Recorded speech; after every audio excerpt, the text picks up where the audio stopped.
Good afternoon, everyone. Thank you for joining us. My name is Vandana Rao. I'm the Director for Water Policy at Energy and Environmental Affairs. I also co-chair the Drought Management Task Force here in Massachusetts. And we thought it would be helpful to provide you with a quick overview of what the conditions are, and then I'm happy to answer any questions you may have. December was a good precipitation month, as you all may have recalled. We got, several different precipitation events that really helped put the brakes on where the drought was heading, and also reverted conditions to see some improvement throughout the state. However, in January, we received far less than normal precipitation across the Commonwealth. And so we sort of went back to much more drier conditions. And especially because prior to December, for the several months before that, it was so dry, and conditions in many regions were well below normal. It sort of reverted very quickly back to that state in January, because we didn't get enough rainfall to help support those improvements that we started to see in December. So right now we are at anywhere from 8 to about 13 inches of precipitation deficit in most of the state, and about 70–80% of the state. The Cape and Islands are also catching up. They're slower to react to the drought. The drought started later in both those regions, and we're seeing anywhere between about a 4 to 6.5 inch of deficit in both of those regions.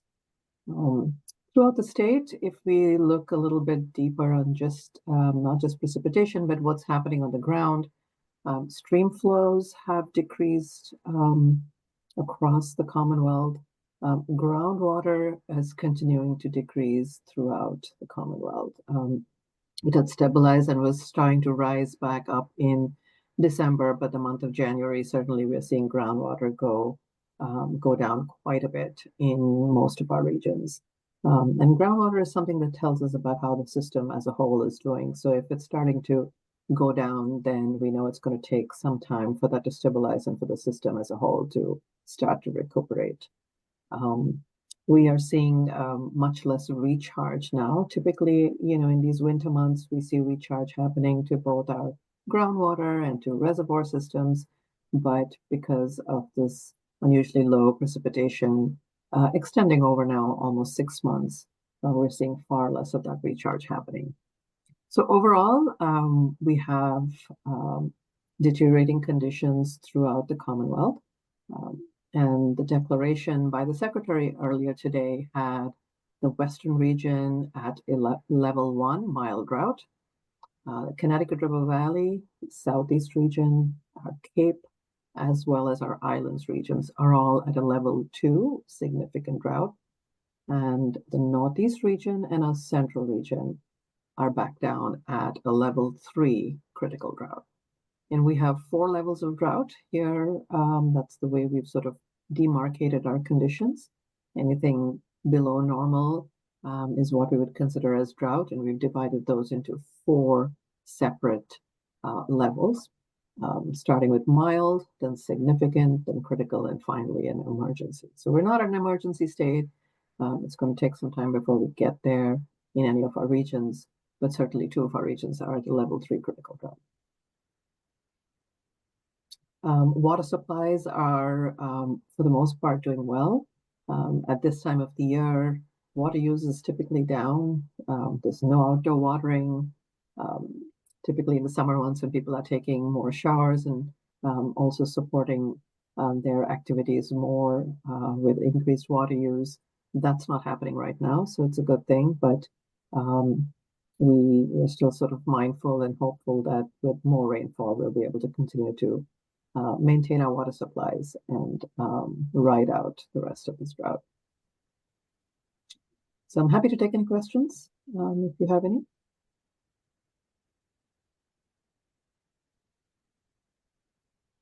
Go ahead, Marianne. Hey, thanks for doing this. So are drinking water supplies anywhere in trouble? You said for the most part they're doing well. Could you elaborate? Yeah, they're not. We're not hearing from any water suppliers about any issues around lack of enough water. Certainly, several water supply systems are based on where their own systems are at various stages of their own, what they call as drought or lower than normal, and they are taking their own set of actions that they're imposing on their water users, restrictions.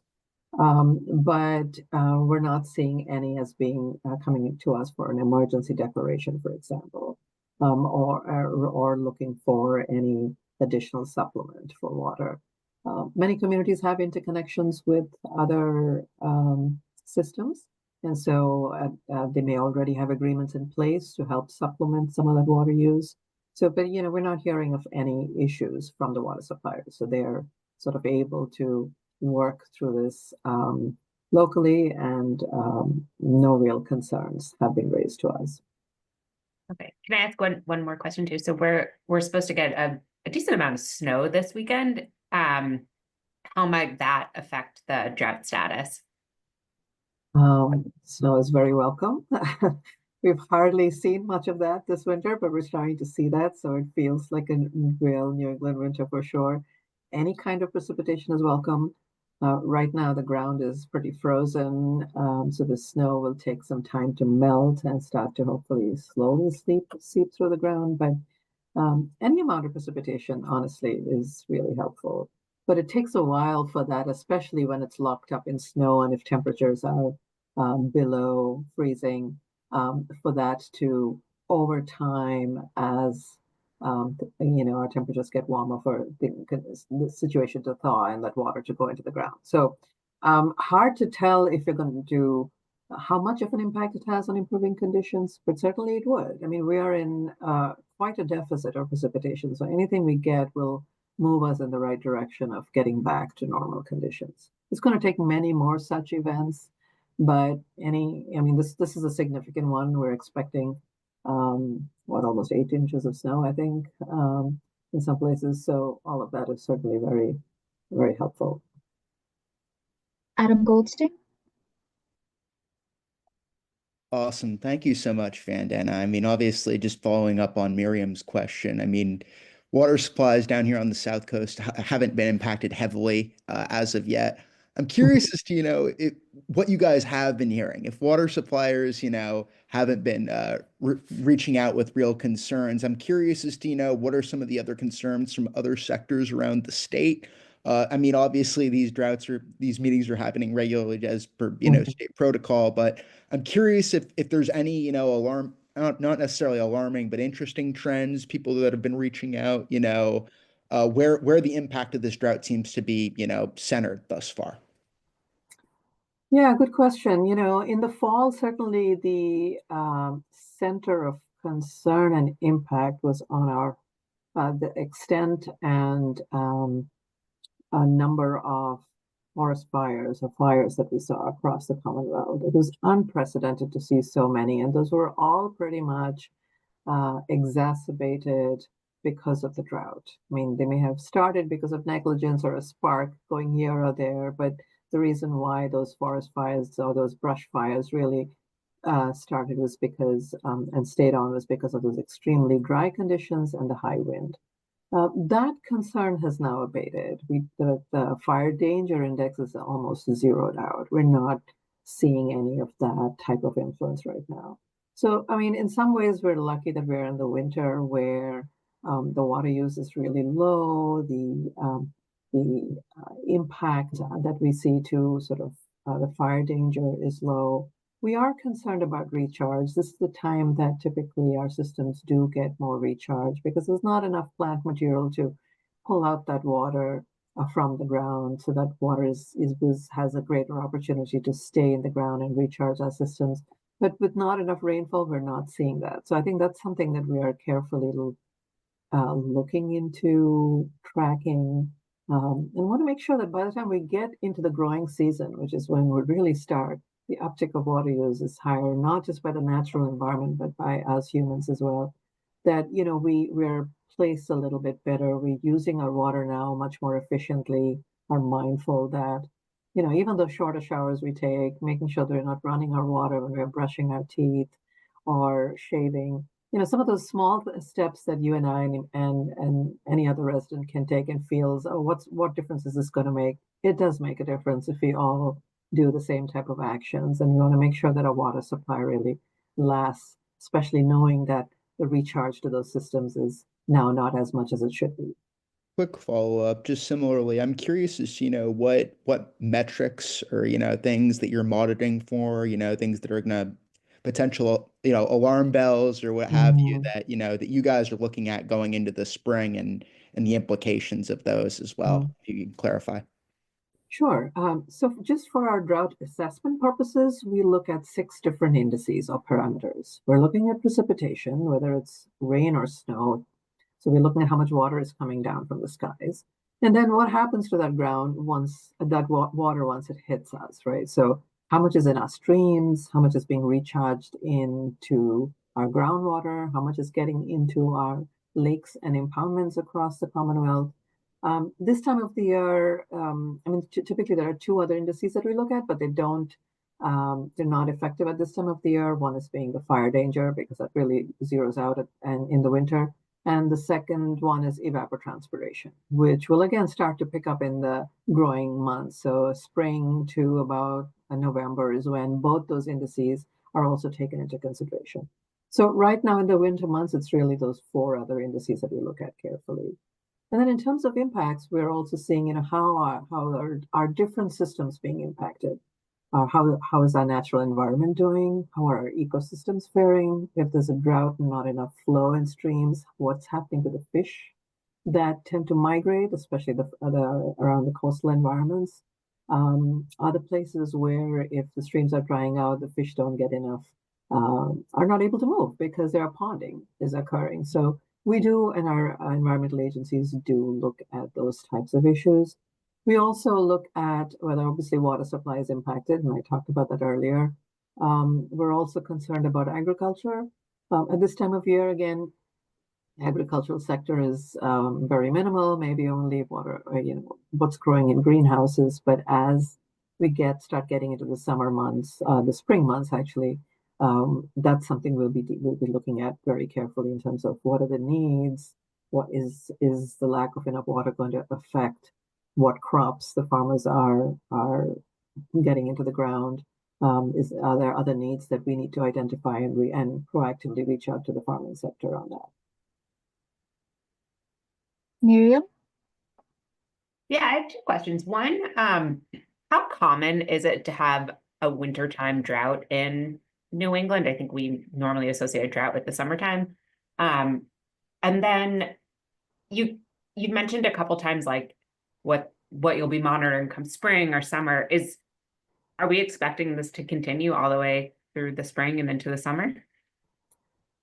So Massachusetts is not necessarily known for droughts, right? We think of Massachusetts as being a water-rich place. And I have to say, in the 15-year period between the early 2000s and 2016, we really did not see much by way of a dry period.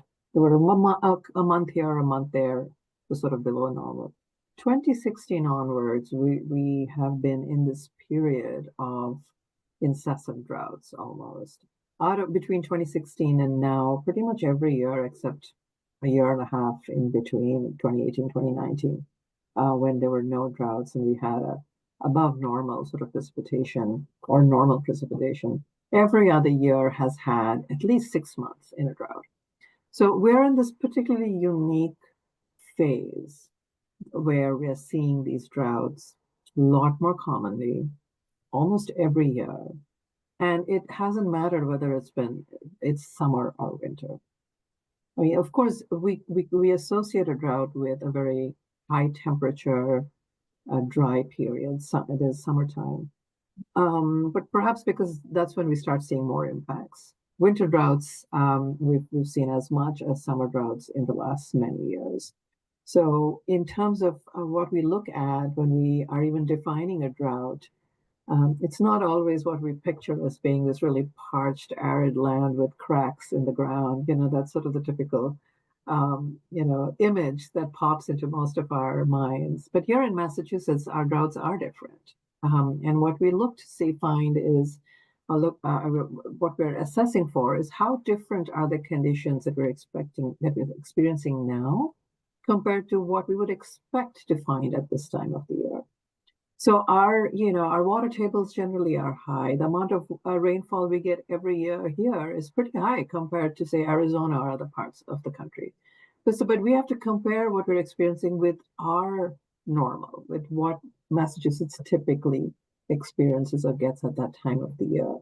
So what we're seeing as below normal are these drying conditions are compared to what, at other times of when we look back in our period of record, Massachusetts would have experienced or gained.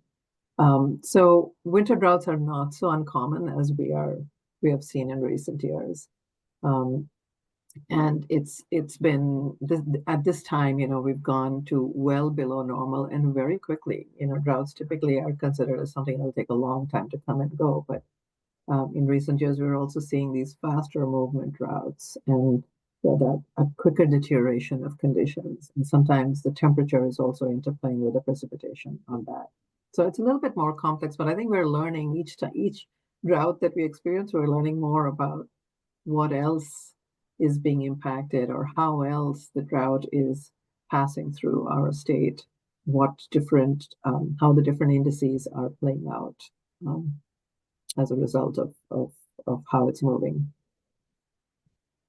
And in terms of whether we expect this to last, I don't have a crystal ball, who knows, right? But I think the best we can do is assess conditions, try to anticipate what those impacts would be, make sure we get the right type of messaging and outreach there, make sure people in the various sectors are prepared for if conditions get worse, and make sure we get information out to you folks in a way that is as timely as possible. So our deficit in precipitation now is quite a bit. As I said, it's anywhere between 8 to 13 inches in most of the state. That's pretty significant. It's unlikely we'll make that up in 1 month or even 2 months. But fingers crossed, and it remains to be seen, depending on how much precipitation we get.